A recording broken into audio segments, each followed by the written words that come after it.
আমরা সবাই মন্দিরে যাই, ঈশ্বরের সামনে হাত জড়ো করে বসি আর নিজের ইচ্ছে প্রকাশ করি।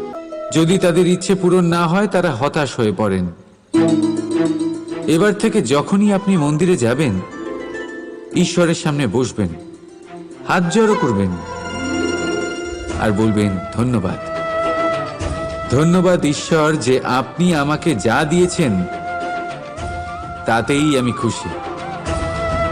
শুধু আমাকে পথ দেখাবেন যে কিভাবে আমি নিজের কর্মের দ্বারা, শুধু আমার কর্মের দ্বারা সেই সব পেতে পারি যা আমি চাই।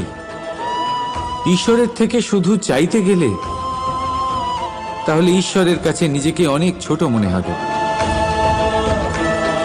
কিন্তু যদি নিজের কর্ম করে তারপর ঈশ্বরকে ধন্যবাদ জানান, তাহলে সঠিক রূপে আপনি ঈশ্বর লাভ করবেন।